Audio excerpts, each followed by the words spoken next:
Tudo bem? Tem uma informação importante aqui para passar para vocês.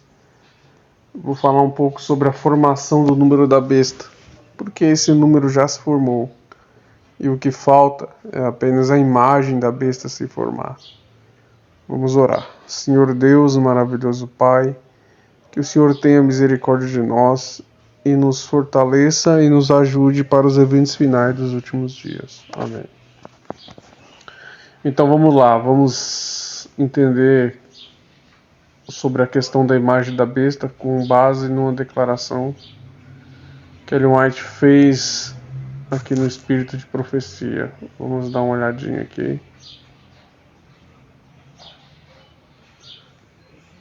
Ela diz assim,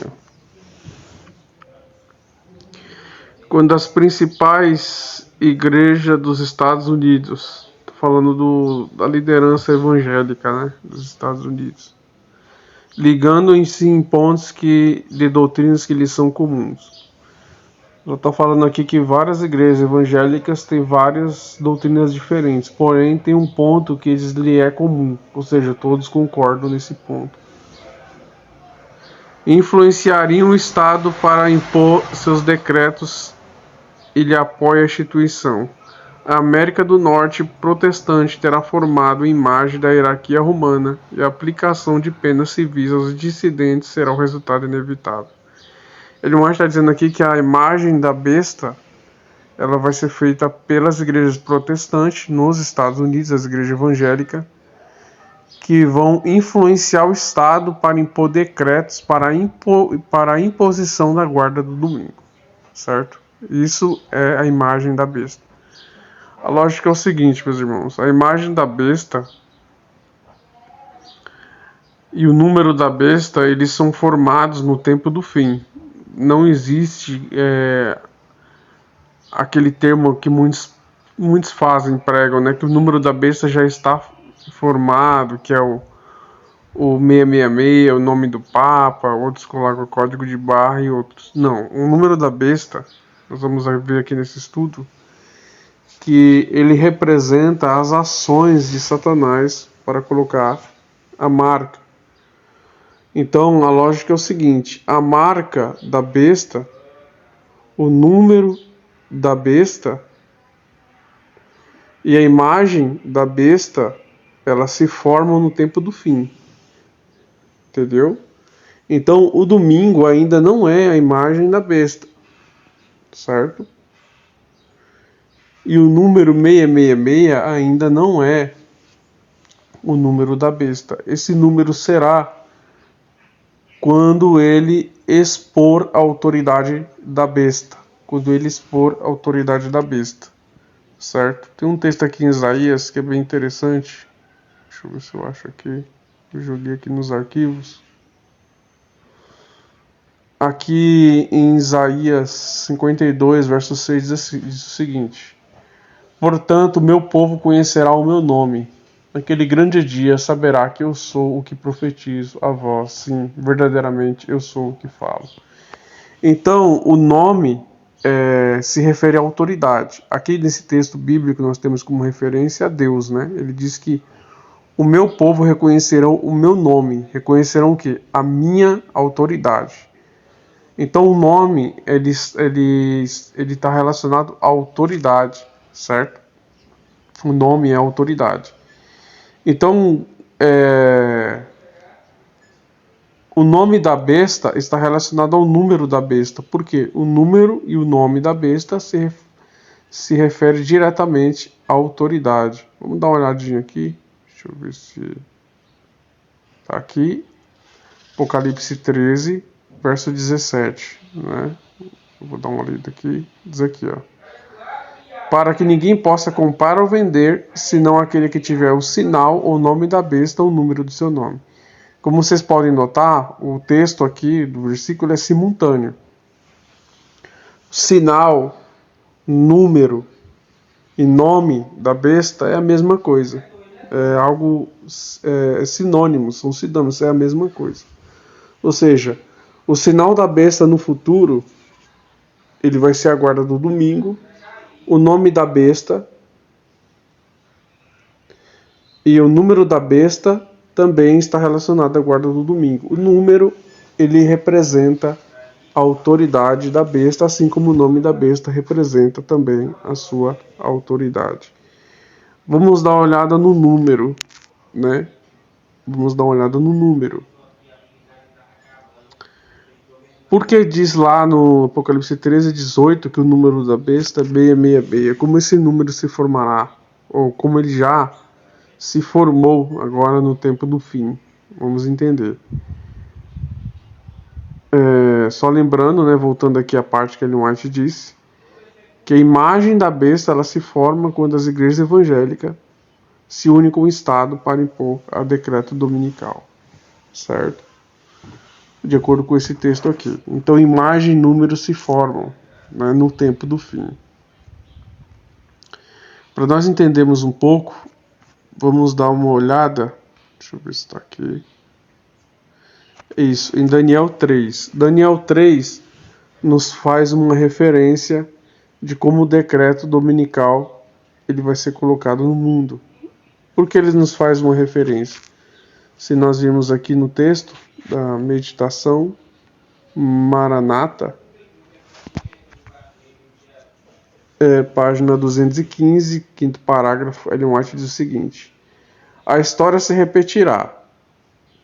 Será exaltada a falsa religião. O primeiro dia da semana, um dia comum de trabalho, não possuindo nenhuma santidade, será levantado como foi a imagem Babilônia. A todas as nações e línguas e povos se ordenará venerar esse sábado espúrio. Este é o plano de Satanás para invalidar o dia instituído por Deus e dado ao mundo como memória da criação. O decreto impondo a veneração desse dia abrangerá o mundo todo.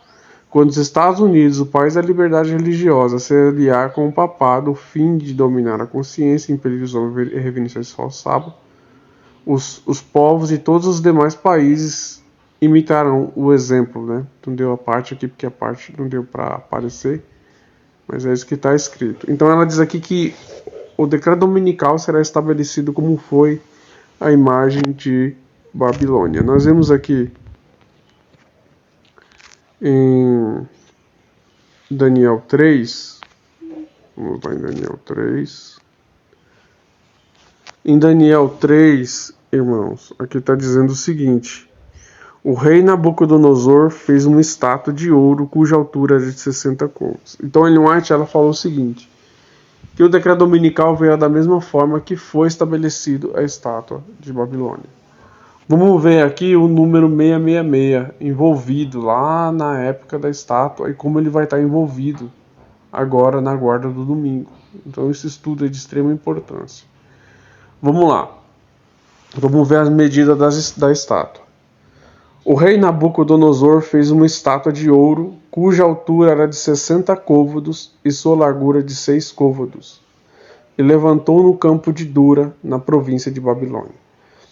A pergunta é, por que os babilônicos eles levantaram essa estátua com essas medidas? 60 côvados de altura e 60 côvados de largura. Poucas pessoas sabem, mas os babilônicos eles inventaram um sistema de cálculo no qual eles faziam seus edifícios, suas edificações. Esse sistema ficou conhecido como sistema sexagesimal, ou seja, é o sistema de base 60. É um sistema de base 60. O que é o sistema de base 60? Os babilônicos, eles só faziam... Os babilônicos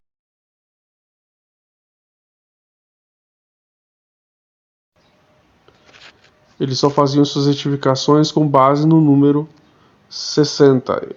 Um exemplo disso é o relógio. O relógio foi criado pelos babilônicos, né? O que tem no relógio? O relógio tem uma hora, tem 60 minutos e dentro daquela hora tem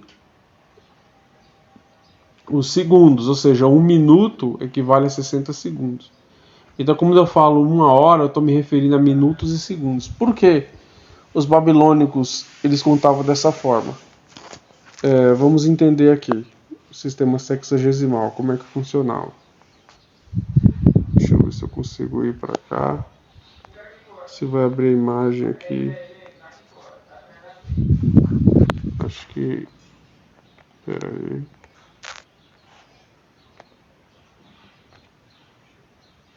Deixa eu ver aqui. A imagem está demorando para abrir.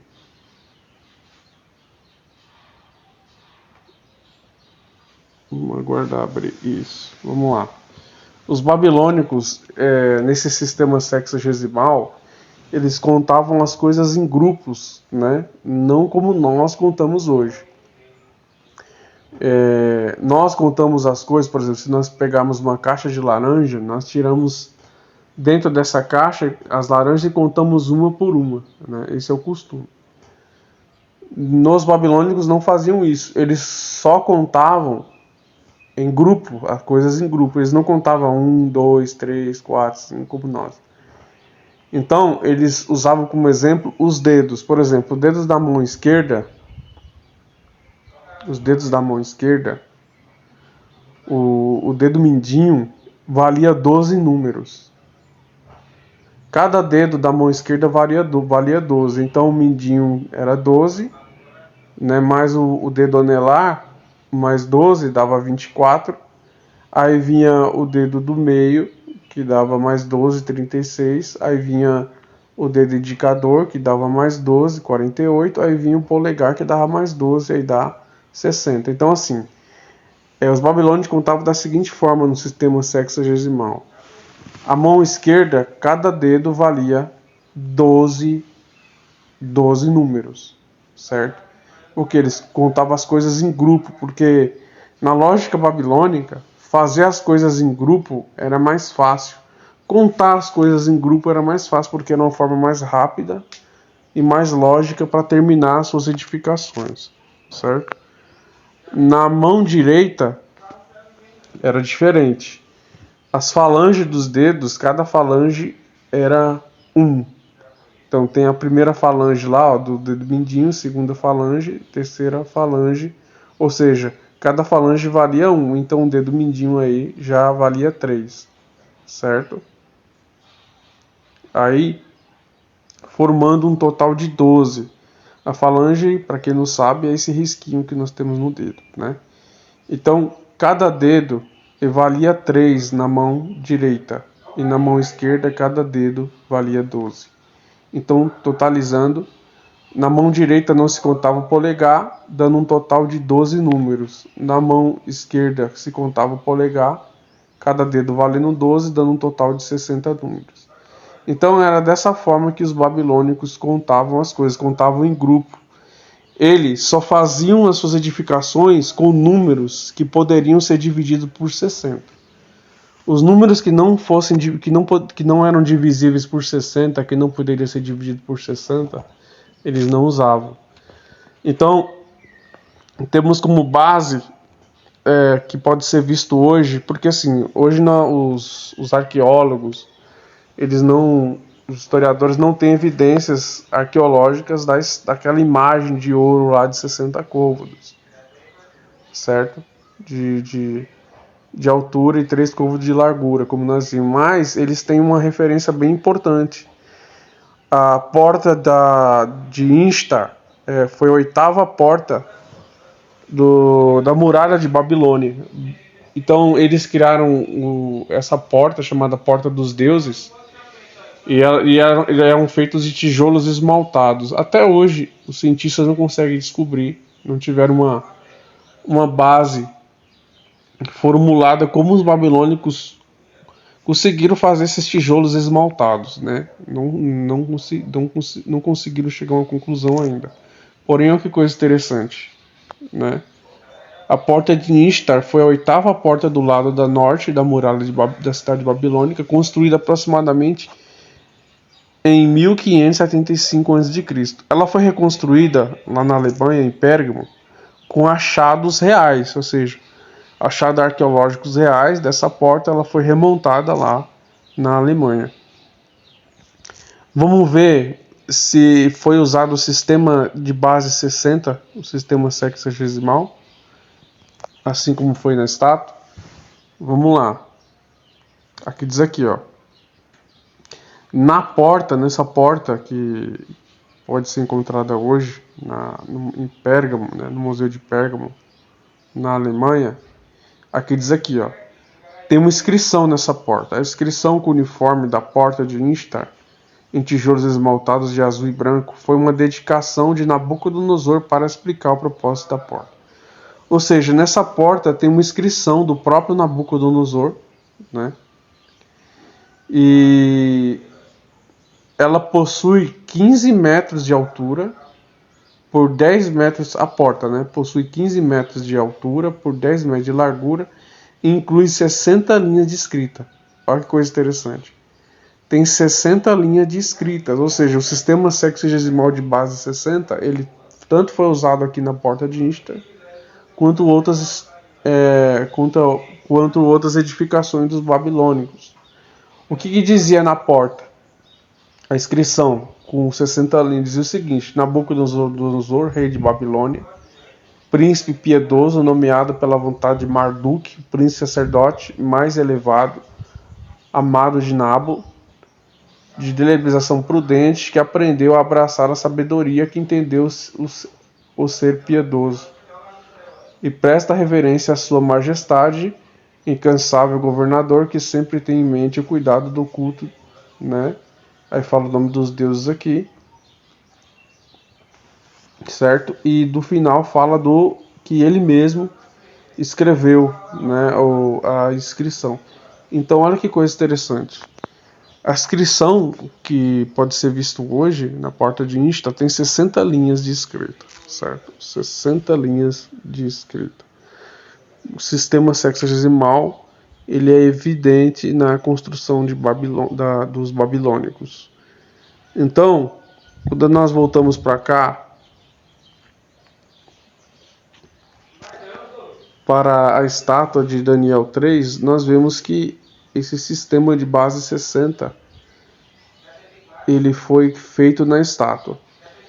E eles só poderiam fazer as suas edificações com números que fossem ser divididos por 60. Então, através disso, nós conseguimos descobrir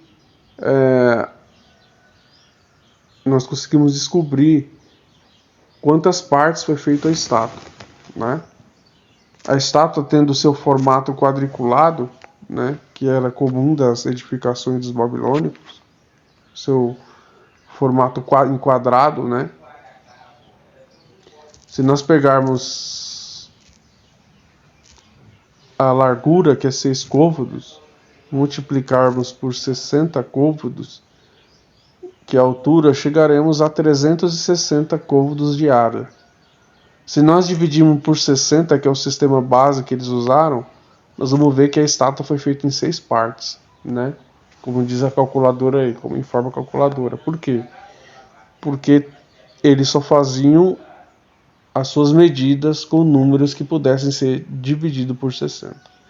Então, podemos notar que a estátua tinha aproximadamente aí 360 côvados de área, dividido por 60, que é o sistema de base deles. Então, chegamos ao número 6. Isso quer dizer o seguinte, que a estátua tinha 6 metros de largura, 60 côvados de altura. Isso quer dizer que ela foi feita em 6 partes. Se nós prosseguimos, né, aqui no versículo, vamos notar que o pregoeiro ele alerta o povo para se curvar diante da estátua através da música. Diz assim, ó: quando ouvir o som da buzina, primeiro instrumento; quando ouvir o som da flauta, segundo instrumento; quando ouvir o som da harpa, terceiro instrumento; quando ouvir o som da sambuca, quarto instrumento; quando ouvir o som do saltério, quinto instrumento; quando ouvir o som da gaita de fole, sexto instrumento. De toda espécie de música prostrar-vos, adorarei a estátua de ouro que o rei levantou. Então nós vemos aqui 6 instrumentos musicais para dedicar a adoração da estátua. Então a estátua ela tinha 6 côvados de largura, Ela foi criada em 6 partes, foi construída em 6 partes. E aqui nós vemos os seis instrumentos usados na estátua. Então vimos aqui, queridos, o número 666. Isso quer dizer o seguinte: se Ellen White diz aqui nessa meditação Maranata que o decreto dominical será estabelecido da mesma forma que foi a estátua de Babilônia, o número 6 ele tem que estar integrado 3 vezes no documento papal, assim como ele estava integrado 3 vezes lá na estátua de Babilônia. E aonde nós encontramos o número 6 integrado 3 vezes no projeto do decreto dominical? Primeiro 6, vamos dar uma olhadinha aqui. Foi feito na COP27 no Egito, né, por ativistas climáticos. Vamos dar uma olhadinha aqui. Vamos dar uma olhadinha aqui no primeiro 6. Assim como encontramos 3 6 ali na adoração da estátua, devemos encontrar 3 6 também na dedicação da guarda do domingo, né? Eu vou entrar aqui agora numa agência de notícia, né, uma revista chamada Newsweek, né? Foi publicado isso aqui em 25 de agosto de 2022, ou seja, ano passado. Antes de acontecer a COP27, ativistas climáticos eles confeccionaram os 10 mandamentos climáticos. Entre esses mandamentos, vamos dar uma olhadinha aqui. Então vamos dar uma olhada aqui nos mandamentos climáticos, né? Foram confeccionados aqui em 2022. Às vezes a tradução ela não está 100%, né? Mas vamos lá. Reconheça um poder superior. Aqui está clima de votação, mas outras traduções diz voto climático, segundo mandamento. Então, reconhecer um poder superior, voto climático. Terceiro mandamento, não mate. Quarto mandamento, não roube. Quinto mandamento, não dê falso testemunho. E o sexto mandamento, guarde o sábado. Quando eles falam do sábado, é uma referência ao domingo direto, né? Eles dizem aqui, no sexto mandamento climático, as emissões caem 30% em relação ao sábado todas as semanas de Israel. São quase zeradas no Yom Kippur, o dia judaico da expiação mais sagrado do ano. Ele está falando aqui que 30% das emissões de carbono caem em Israel no feriado de Yom Kippur, né? Aí terminando o assunto, diz aqui, um dia global semanal de descanso sem carbono poderia reduzir as emissões em 1/7. Eles estão falando aqui em 1/7, né? Que poderia reduzir as emissões em 1/7, um dia global de descanso. O sábado, sim, é referindo ao dia de descanso. Não necessariamente o sábado do 7º dia, mas a um dia universal, que nós sabemos que será o domingo, né? Então, meus irmãos, nós vemos aí claramente que o sexto mandamento climático fala de um dia de guarda universal. Então já encontramos o primeiro 6. O primeiro 6 está nos mandamentos climáticos, né? O primeiro 6 está nos mandamentos climáticos. E eles ainda falam aqui, ó, pelo nosso pecado de emissões, né? Aonde está o segundo 6? O segundo 6 está na Laudato Si. Está na Laudato Si. Em qual capítulo? No capítulo 6 da Laudato Si, né? No capítulo 6, vou pôr aqui no YouTube, né? Muitos de vocês já conhecem.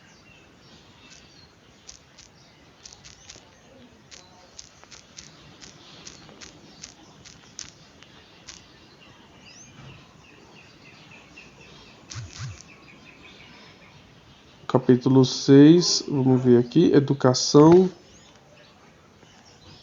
e espiritualidade ecológica.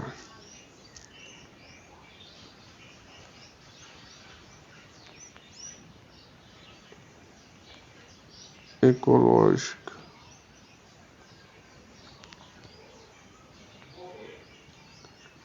Isso, aqui. Vamos entrar aqui.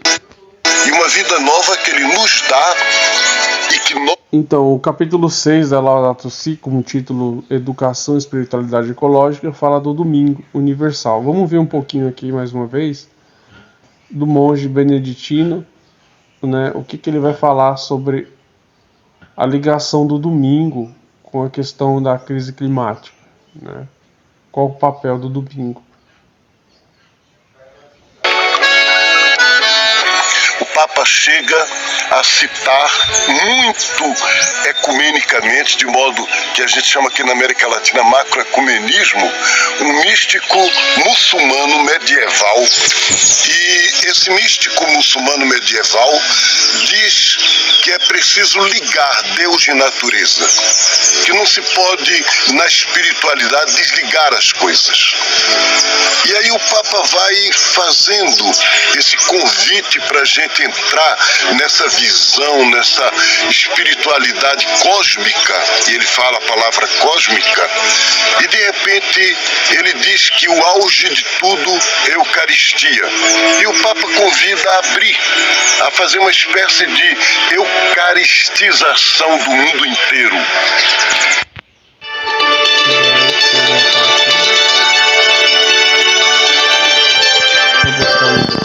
Jesus fala aí que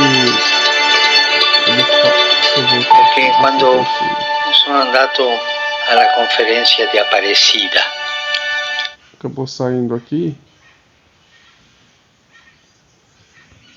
Vamos lá de novo, né?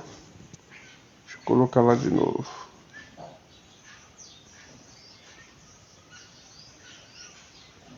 Ele falou lá que o Papa, ele quer fazer uma espécie de eucaristização do mundo inteiro. Quem leu o capítulo 6 do Laudato Si,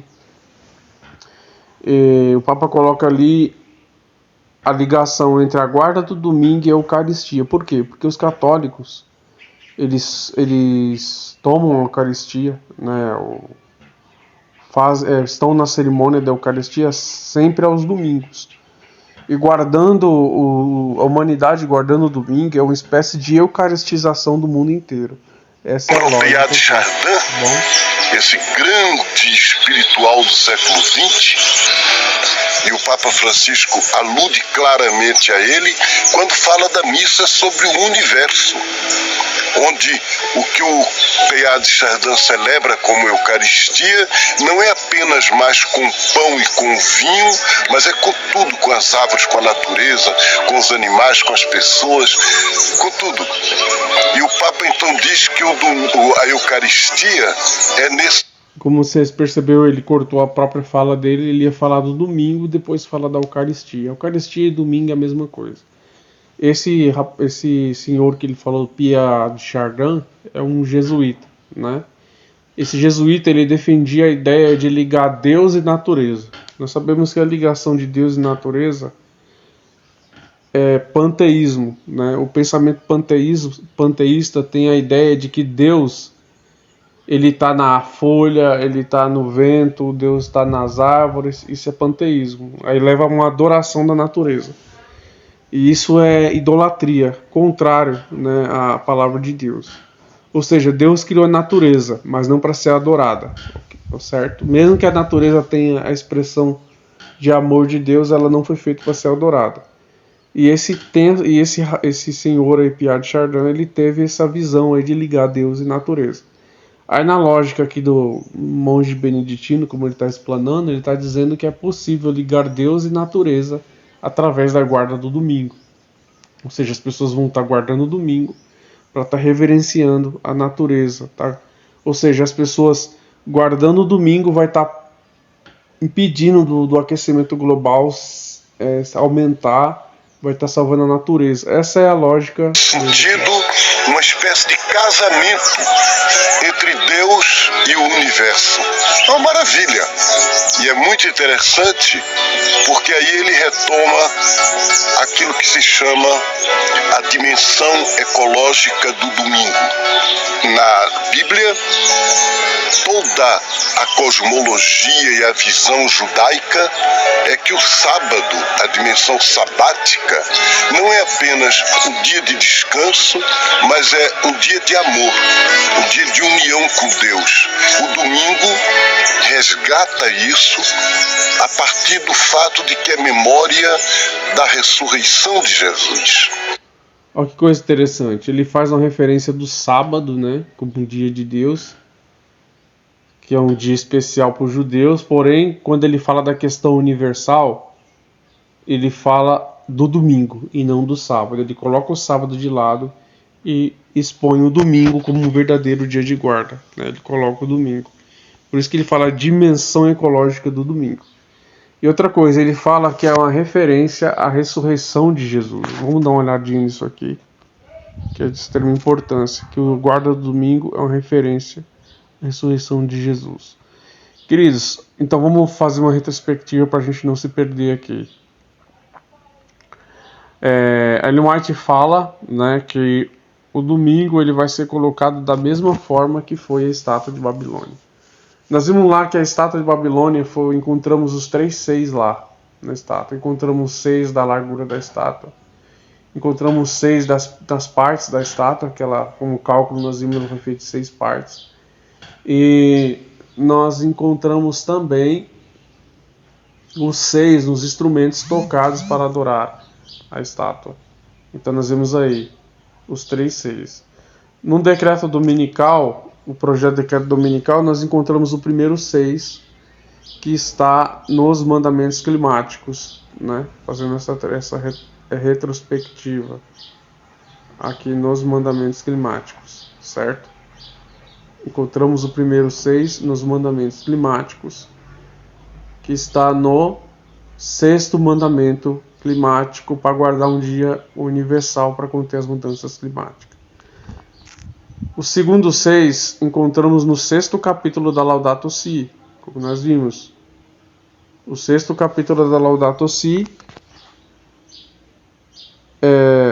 ele tem como título Educação em Espiritualidade Ecológica, tá bom?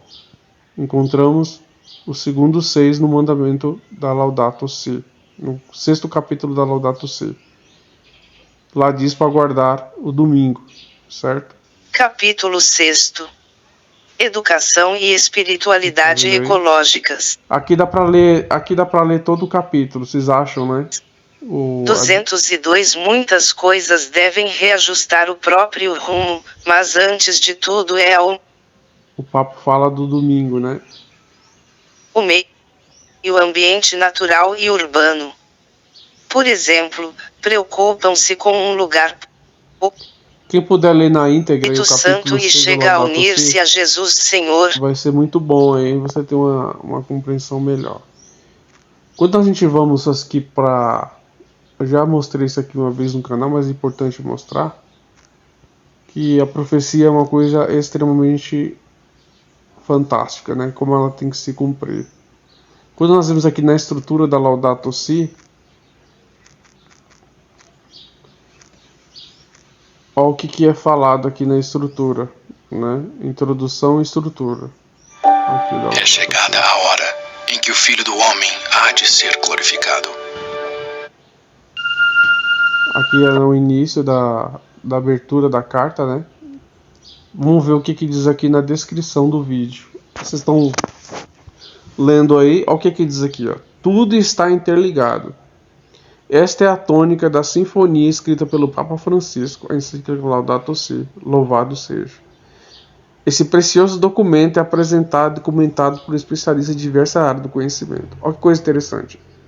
A Igreja Católica chama o documento Laudato Si de sinfonia, certo? O que é uma sinfonia? Sinfonia é uma tônica musical, é uma expressão musical que tem que ser feita com vários instrumentos. Não pode ser feita uma sinfonia com um instrumento só. A lógica é tão interessante e a profecia é tão real e completa que lá na estátua de Daniel foi tocado 6 instrumentos para adorar a estátua. Nós vimos lá que foram 6 instrumentos. E aqui a carta de Francisco, ela contém 6 instrumentos, e cada instrumento somando os 6 instrumentos da carta papal, a Igreja Católica chama de sinfonia. Ou seja, a Laudato Si é uma sinfonia de 6 instrumentos, assim como foi tocada uma sinfonia de 6 instrumentos para adorar a estátua do passado. E o mais interessante é que lá em Daniel o povo só adorou a estátua depois do toque do 6º instrumento. E aqui o 6º instrumento na carta Laudato Si é a guarda do domingo. Então o povo só vai adorar o domingo quando for tocado o 6º instrumento. Na COP28 agora será discutido o 3º instrumento da carta, certo? O 3º capítulo da carta. Então encontramos o segundo 6 aqui para o decreto dominical, contido na carta papal Laudato Si. Então o primeiro 6 nós vimos no 6º mandamento climático. O primeiro 6 está no 6º mandamento climático. O segundo 6 está aqui na carta Laudato Si. E aonde está o terceiro 6? O terceiro 6 é uma união total, né? Está na nova encíclica papal Laudato Deum, né? Que é um reforço da Laudato Si, que foi lançada agora em dia 4 de outubro. Por quê? Porque a carta papal ela tem 6 capítulos. E olha que coisa interessante. 6 capítulos. Antes mesmo de lançar a carta, fazendo esse estudo, a lógica é o seguinte. Eu pensava a lógica da seguinte forma. Se o mandamento climático, o 6º, é para guardar o domingo, e a Laudato Si, o 6º capítulo é para guardar o domingo, é lógico que a carta papal que vai vir, ela vai ter 6 capítulos também. É isso mesmo. E no 6º capítulo, olha que coisa interessante. O Papa fala aqui, 6º e último capítulo da nova encíclica, ele fala sobre as motivações espirituais. Lembra lá que no capítulo 6 da Laudato Si está escrito espiritualidade ecológica? Então, com base no capítulo 6 lá da Laudato Si, o Papa aqui na Laudato Deum, ele chama todos os cristãos do mundo para se unir. E diz o seguinte: aos fiéis católicos, não quero deixar de lhes recordar as motivações que brotam da nossa fé. Encorajo os irmãos e irmãs de outras religiões a fazerem o mesmo, porque sabemos que a fé autêntica não só dá força ao coração humano, mas transforma a vida inteira. E quando o Papa fala aqui da fé no 6º capítulo, ele fala da questão da crise climática, os cristãos unir. Inclusive ele fala até da cosmovisão aqui, ó, cosmovisão judaico-cristã define o valor peculiar central do ser humano.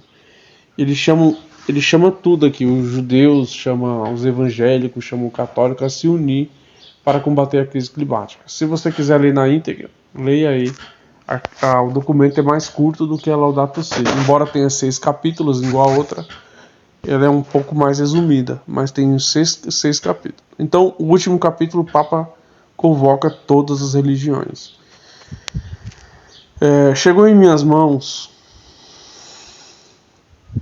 um documento católico de extrema importância aqui, que reforça mais a questão do decreto dominical.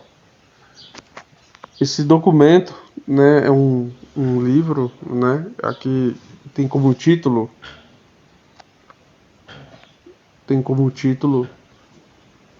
Conversa Franca sobre o Protestantismo. Foi escrito em 1868, ou seja, na época de Ellen White, né, no século XIX. Tem 253 páginas. Foi escrito pelo bispo Louis Gaston de Ségur e pelo editor católico Patrick Donohoe. Ou seja, 2 franceses, tanto Patrick quanto o bispo Gaston de Ségur, eles eram franceses. Eu estava dando uma olhada aqui na biografia do Patrick Donald Hale, que também participou da escrição desse documento.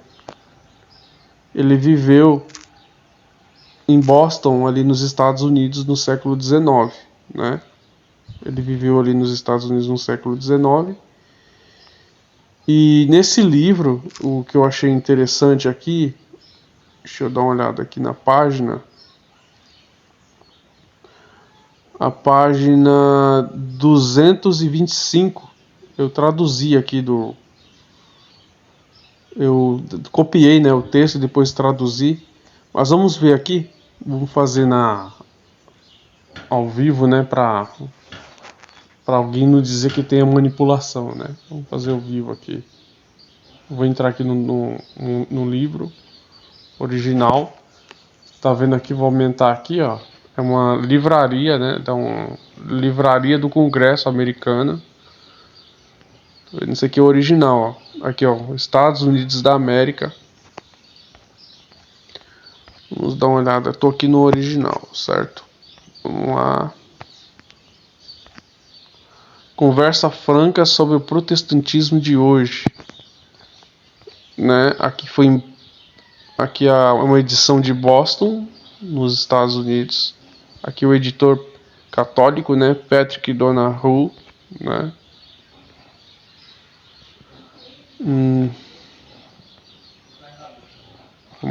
Aqui. E aqui tem o nome do bispo, né? Bispo Lois Segor, né? Também chamado de Monsenhor.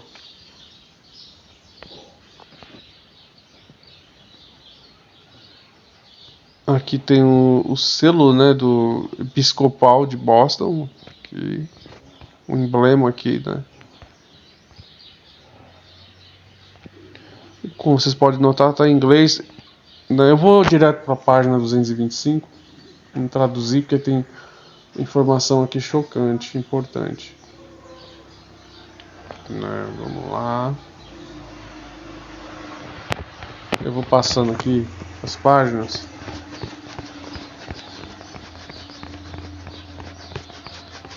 Passando aqui as páginas.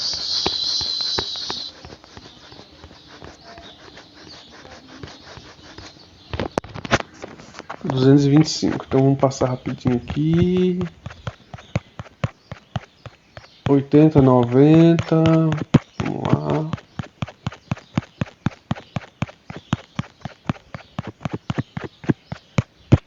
Página 225, 153. Como vocês podem ver, estou fazendo ao vivo aqui para nós vermos o que diz o documento. 225. Pronto, cheguei na página. Vamos ver se a página é a mesma coisa do PDF aqui. Vamos ver aqui, página 222. Página 224.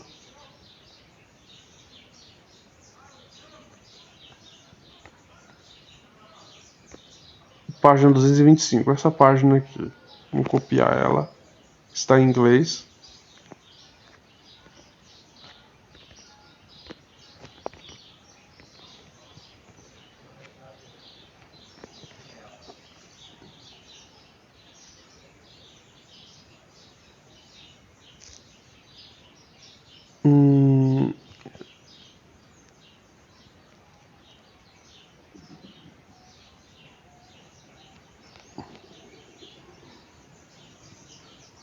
Pronto, selecionei o texto, vou copiar. Agora eu vou lá para a inteligência artificial traduzir, né? Chat GPT. Vamos ver o que copia a página 225.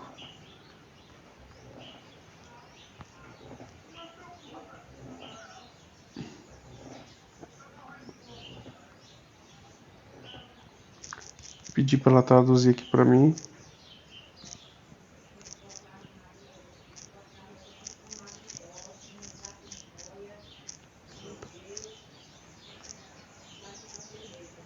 Vamos ver, pedi para a inteligência artificial traduzir aqui para mim. Acabou tá traduzindo agora em tempo real. Vamos ver o que diz o documento. O documento da página 25, né? O nome do documento, como vocês viram, é uma conversa franca sobre o protestantismo de hoje. Aqui diz aqui, ó, na França, aqueles que atualmente violam a santidade do domingo por falta de espírito de fé agiriam como a maioria dos ingleses descrentes que observariam por respeito à autoridade ou por medo da polícia.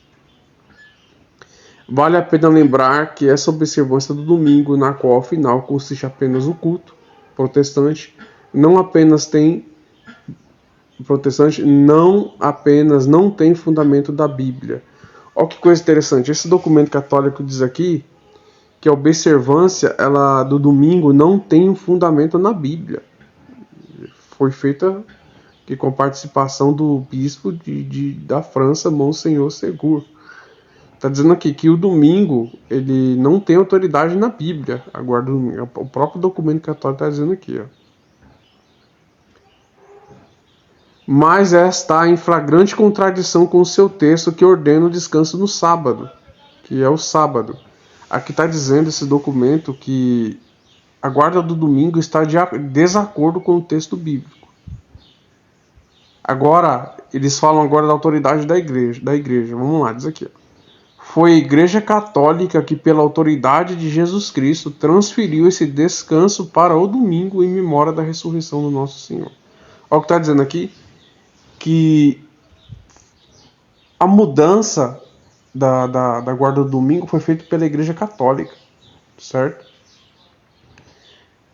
E a parte mais grave, né, aqui, é essa parte aqui, ó. Assim, a observância do domingo pelos protestantes é uma homenagem que prestam, apesar de si mesmo, à autoridade da igreja.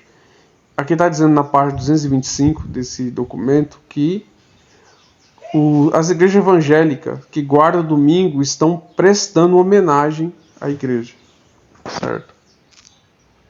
E é isso que Ellen White disse aqui, como nós lemos, que os protestantes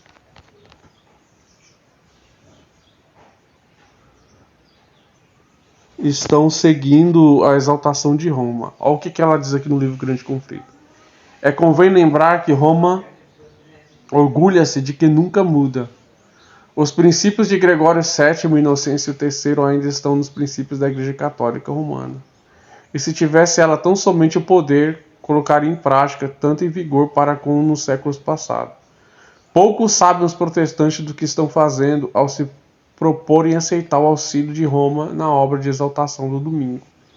Enquanto se aplica a realização de seu propósito, Roma está visando restabelecer o seu poder para recuperar a supremacia perdida e estabelecer-se nos Estados Unidos o princípio de que a igreja possa empregar ou dirigir o poder do Estado. E que as observâncias religiosas possam ser impostas pelas leis seculares, em suma que a autoridade da igreja e do Estado devem dominar a consciência. Roma terá assegurado o triunfo nesse país. Então, os evangélicos estão seguindo as pegadas de Roma. Foi falado aqui no canal sobre o projeto 2025, que as igrejas evangélicas têm um projeto para a guarda do domingo. Esse documento que fala do projeto está chamado Mandato para a Liderança 2025. Aqui está, ó, com 200 e 900 páginas o projeto. 200 e 900 páginas o projeto. No site da oposição contra esse projeto, né, estão falando o seguinte: isso aqui é um site de oposição, olha como a coisa está bem avançada, né? Já mostrei uma vez, mas é importante a gente dar uma olhadinha aqui.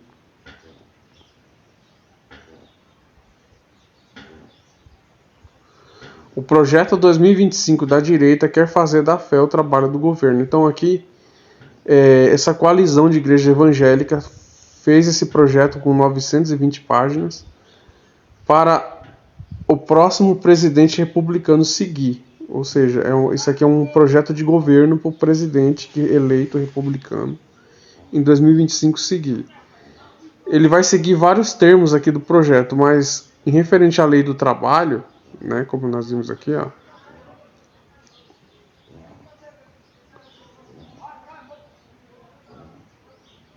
aqui fala sobre a questão do domingo, né, que eles chamam de sábado.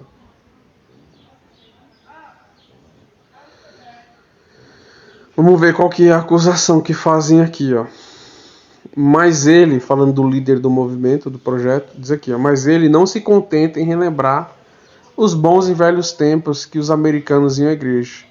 Ele quer que o governo federal empurre as pessoas de volta à igreja e apele ao Congresso para encorajar o descanso comunitário, alterando a lei de padrões do trabalho, para exigir que os trabalhadores recebam tempo e meio pelas horas trabalhadas no sábado. Barry argumenta que isso levaria a custos mais elevados que reduziriam o trabalho no sábado. Os conservadores enquadram frequentemente suas cruzadas políticas como parte de um esforço para expandir liberdades religiosas com o narrativo utilizado por Donald Trump. Mas agora, o projeto 2025 está dizendo em alta voz que grupos de direita querem garantir que todos os americanos tenham liberdades religiosas, mas que querem impor visões cristãs conservadoras no nosso país. Ou seja, aqui está falando do projeto, que o projeto 2025 tem um projeto para o descanso comunitário, certo? Um descanso comunitário, né? De todas as pessoas. Aí vem a parte da acusação. O governo federal não precisa se preocupar em salvar algo. A instituição política baseada na Bíblia, a salvação de alma, a indução, tá vendo? Esse site está acusando que o projeto quer induzir as pessoas à observância do sábado. Aqui eles estão dizendo o seguinte: isso constitui um ataque direto à liberdade religiosa, uma liberdade garantida pela primeira emenda que mantém o governo fora da religião. Então esse site aqui, de oposição, está acusando o projeto de 2025 de induzir as pessoas a guardar o sábado. O projeto vai induzir as pessoas a guardar o sábado, certo? Induzir. Para quem não sabe, está na página 589 do projeto, certo? Ou sobre o descanso dominical. Então vemos aí, queridos, que a imagem da besta, o projeto já está bem adiantado. E o número? O número já se formou. Como o número se formou? O número se formou da seguinte forma. O número formado na imagem lá de Nabucodonosor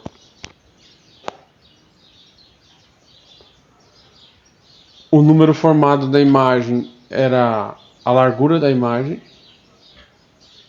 Depois vem as partes da imagem, que foi 6 partes. E os instrumentos que foram usados, certo?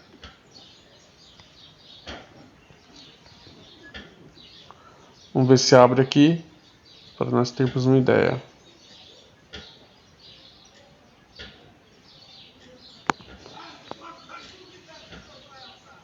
Então vamos lá, Daniel 3, né?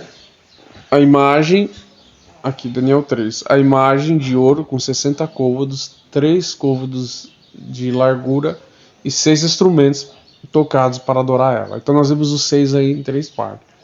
Os 6 na largura, os 6 na parte da estátua e os 6 nos instrumentos. E os 6 agora da estátua moderna, onde estão eles? Vamos fazer uma retrospectiva aqui, uma recapitulação. O primeiro 6 está nos mandamentos climáticos, no 6º mandamento climático, certo? O segundo 6 está na Laudato Si. E o terceiro 6 está na Laudato Deum, que é para unir todas as religiões em prol de combater a crise climática. Então, o número da besta está formado. Então, quando diz lá em Apocalipse 13:17, para que ninguém possa comprar ou vender, senão aquele que tiver o sinal, o nome da besta ou o número. O sinal vai ser o domingo, o número da besta envolve o que? O 666. Então vai ser 1,6 do mandamento climático, 1,6 da Laudato Si, do 6º capítulo, e 1,6 da Laudato Deum. Aí forma o 666. E o nome se refere à autoridade papal, certo? Então, vemos aí que o número já está formado. Agora o que falta é formar a imagem da besta. Tudo indica que será um presidente republicano que vai ganhar a eleição em 2025 para que a imagem possa ser formada. Correto? Porém, se um republicano não ganhar, provavelmente Deus ele vai estar segurando os ventos mais uma vez aí, o povo de Deus. Que Deus tenha misericórdia de nós, nos proteja e nos guarde para esse dia. Que Deus fique com todos aí. Amém.